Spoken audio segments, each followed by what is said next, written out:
D'un côté, on a une image interactive, et de l'autre côté, on a une image qui ne l'est pas. Et comme le gameplay repose sur les logiques d'image interactive, on est à la limite. En revanche, il me semble que la plupart du temps, la traduction échoue. C'est pour ça que c'est très décevant d'aller voir des adaptations de jeux vidéo en film, puisque ce qu'on va avoir, ce sont des gimmicks, des clins d'œil, au mieux encore, à l'objet original.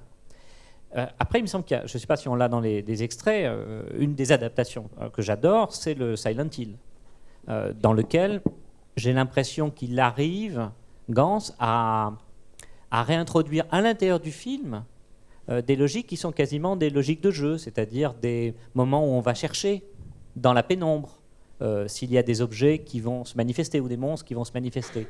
Donc il y a, pour moi, ça nous pose la question de ces zones d'échange.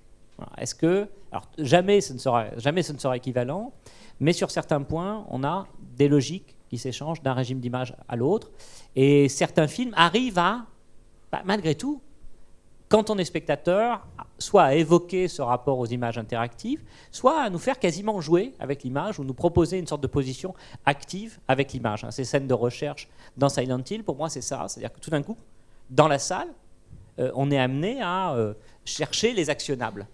C'est ce qu'on fait en jeu vidéo, chercher dans l'image qu'est-ce qui est décor et qu'est-ce qui est actionnable et qu'est-ce qui va nous sauter dessus si c'est en plus dans le cadre de l'horreur. Donc voilà, on peut décrire, je crois, des zones de transition entre les deux médias, une fois qu'on a accepté qu'une image est interactive, l'autre ne l'est pas au sens technique.